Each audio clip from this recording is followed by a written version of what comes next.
This one was along quite similar lines to the dream I shared on the last Zoom session, and it was along the lines of potentially passing over.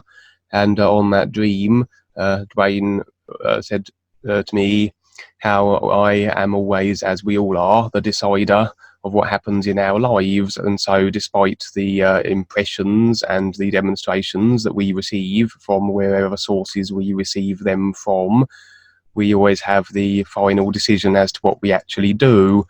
And since Dwayne said that on the Zoom call 2 weeks ago, I haven't had any further passing over dreams of that nature.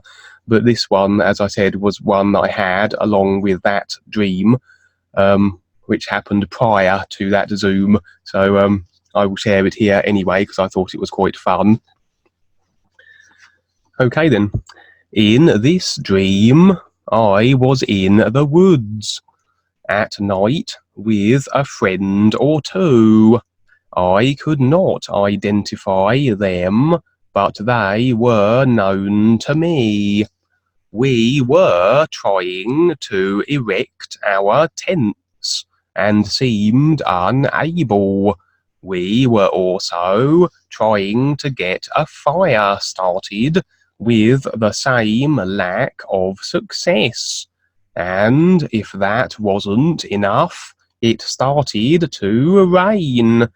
And here we were, with no fire to warm our bones, and no tents to take refuge in. Quite the abysmal real-side camping excursion then. But things would take a turn toward the more interesting as the rains receded and the weather cleared to a degree. Angry-looking dark clouds still dominated the night sky, but then there were other lights to be seen, and these were not the stars trying to shine through the obscuring cloud cover. For these lights did move, whole groups of them, as though attached to something, and there were many of these clusters of moving lights, and quite the array of colours too. The clouds diminished a little further, less obscuring of these lights, and we could now behold great spacecraft breaking through them. They were very impressive and breathtaking, vast in their scale and number, and my camping colleagues and I regarded them with the awe they demanded. The scene moved on a few moments.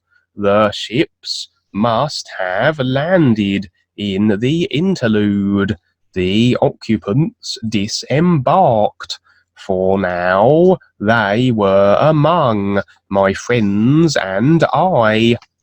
Also, we were amongst a larger group of people than the dream had initially began with. Seems others had joined our number. The inhabitants of the ships were very alien. Humanoid, yes, to a degree. I had a little trouble recollecting their features on waking, but they were certainly not human. I've seen the faces of these beings before, maybe a picture somewhere, or who knows, maybe stirrings from my causal vehicle, from prior life encounters.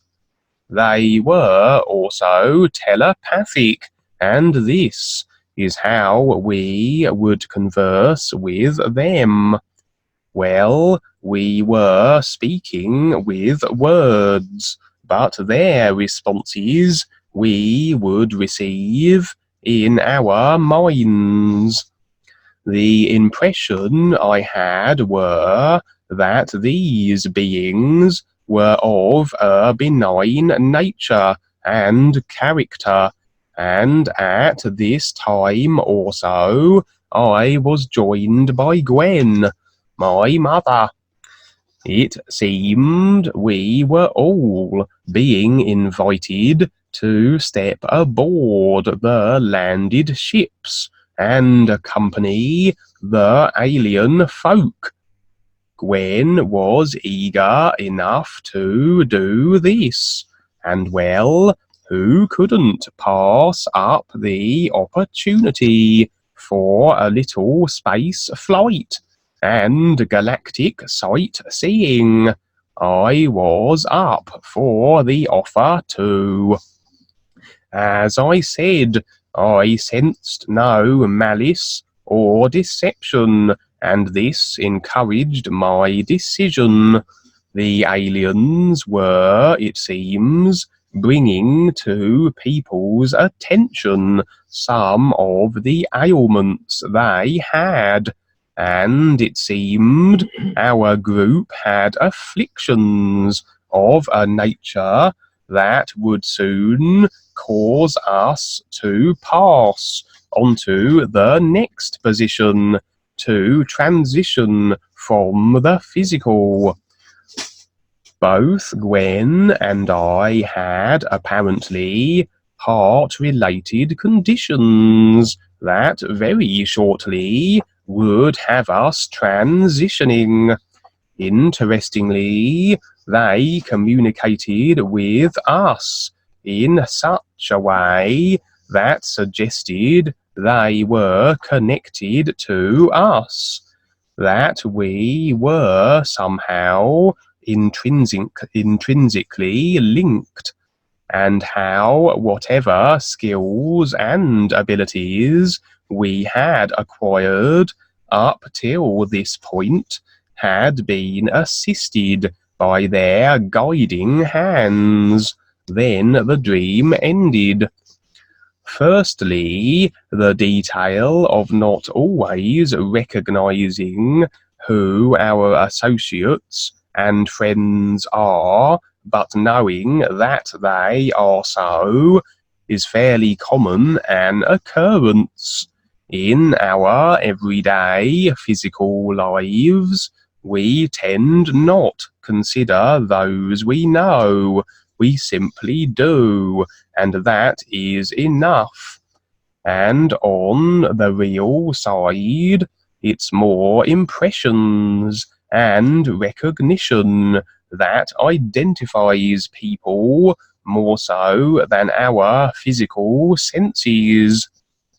So the woodland was very much representing the physical level, and all the woes and trials that come with it, exemplified by bad weather, fires that won't light, impossible to construct tents, and cold beans. Then my initial view of the next scene was that it was a distraction of a kind, some phenomena or other, an attempt to grasp our attention and focus. For the sight of a spacecraft of the degree of resplendence I saw in this dream had my personal self veritably jumping up and down with captivated exuberance. All this phenomena in creation, from exciting discoveries to Loch Ness monsters to crashed spaceships in Roswell, are just happenings in creation, and have nothing to do with our real awareness, and indeed our focus on the is can be derailed, and we can spin off into creation, pursuing knowledge, conspiracies, and chasing yetis, or being chased by them.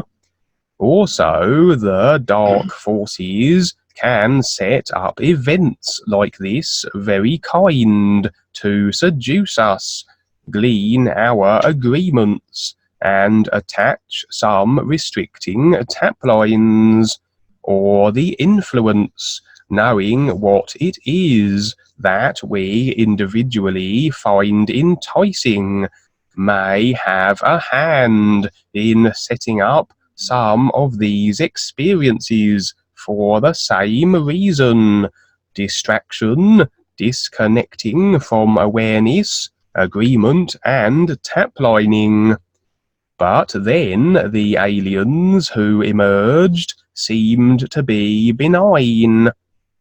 My little personal self had ceased jumping about in UFO-related excitement, and my real self had come to the fore, and through my awareness I could glean insight into the intent of the visitors, and they harbored no ill will. Is this something, then, to do with the intergalactic happenings? Some kind of alien intervention? Another species involved in rectifying the situation on Earth? For Peter, my father, has had encounters with aliens and UFOs, and recounted them on these Skype conferences. Maybe yes, they are getting us used to their kind and their spacecraft on the real side, and we may then be more comfortable with the prospect of direct physical level encounters. But how then were they connected to us in the way they suggested? Maybe we were a part of their species and civilization in prior lifetimes, as we all have had lifetimes as all kinds of aliens and positions, and so they felt maybe a kinship, a bond, maybe an emotional attachment still.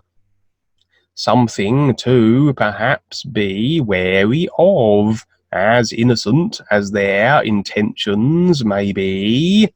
It is emotional attachment to other beings that may still be there, even millions of lifetimes later, that keep us returning to creation for future lives. Or can it be that these were in fact our real selves, and this would explain how not only were they linked with us, but how it can be that it is through them that we have what capability and skill we currently possess.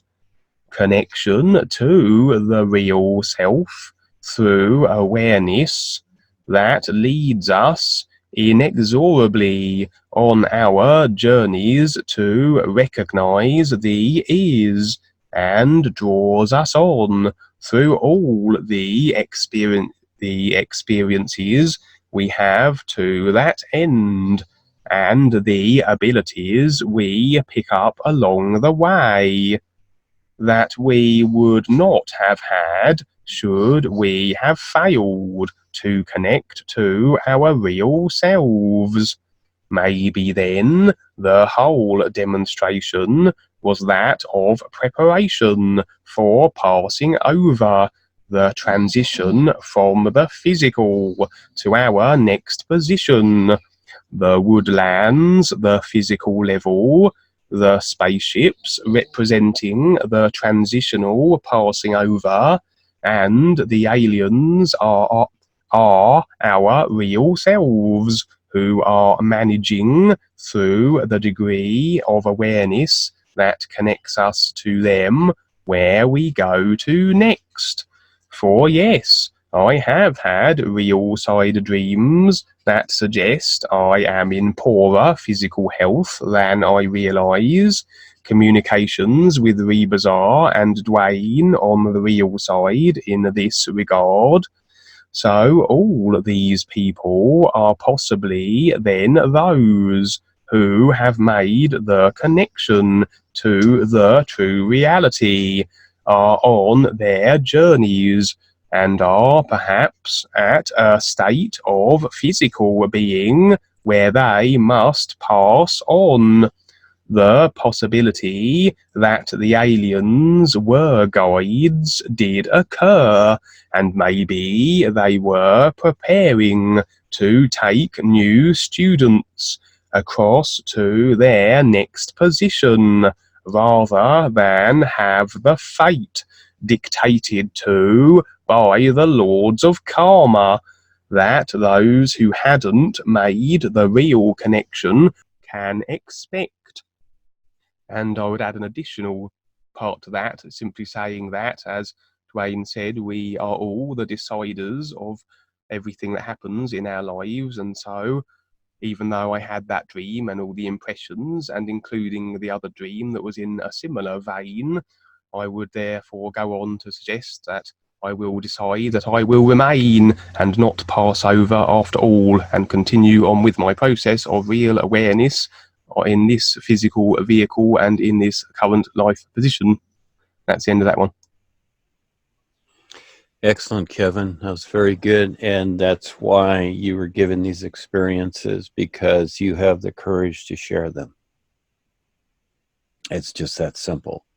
Most people don't. Their personal self is too important to them, or they have some personal agenda that sounds really good in their mind, and they go with that. And so again, this is what life is now, the new presentation, what's being focused on, etc. Few get the hint. There's a lot of people looking, but they still don't get it. But you have the courage to deliver it. The first part, yes, everything you said is valid. The first part, the basic idea where you're trying to put up the tents and do the fire, well, again, it's like a camp out, isn't it? And that's really where we're at on Earth. It's just, we're really just camping here is what we're doing. This is just a spot, another camp spot that we've had on other planets and other dimensions. And so all of a sudden, you know, you can't put the tents up, and you can't light the cozy fire so you're comfortable in your little camping spot. In other words, marking your spot. Okay, can't do that. And then other things start to occur because it's a heads up. Life needs your attention because you're paying attention, and all of a sudden here comes something else because you don't have time to get comfortable. And so voila, the experience unwinds. And yes, it is a big hint. So you've got the idea, which is good. There's more to it than that, and very few will see it. But yeah, there's a big surprise coming. And so how this comes about and who sees it and who recognizes it, well, again, we'll see. But you have the courage to give people a heads up about what is possible because of free will. And see, everything in creation is created, and it's according to free will. And just like you're saying, yes, I'm the same way. I don't look at the age of the body. I look at my focus. And this is not a mission I'm on. It's my life. And that is that there is a difference. And the mission idea is agenda. But the boys are giving you the opportunity to decide, so they're objectively showing you this or that.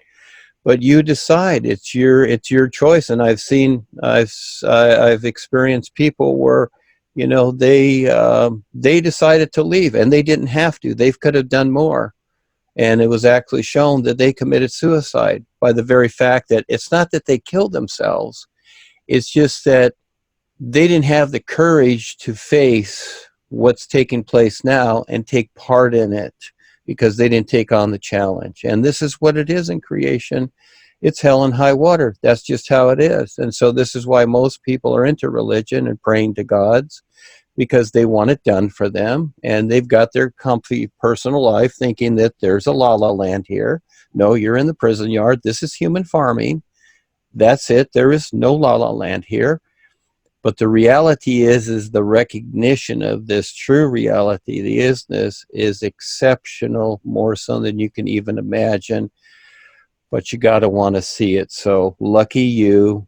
The boys are providing you the experience because you have the courage to step up and say it like it is. And so, yes, it's a big hint. So it's like, it's kind of like Noah building the ark. He was shown. And it's like, here you go. There's not a Home Depot, but I'll deliver the lumber for you. You just build it, okay, like the old idea. And so he had the courage to do it where everybody else did not agree. The townspeople, it's like, well, this guy is crazy.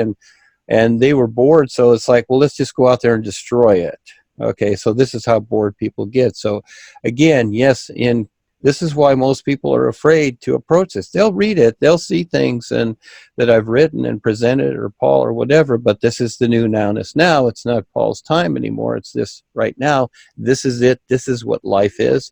This is what life is focused on. And even people that, share little things from Rumi and all these other things, that's really cute, but guess what? It's not what life is now. Life is always new now. And this is what people don't get. So they see what is being presented, they like it, but do they have the courage to step up, activate it, and take part? You do. That's why you're getting it. And there's a whole lot more to this, but let's see what happens. Yes.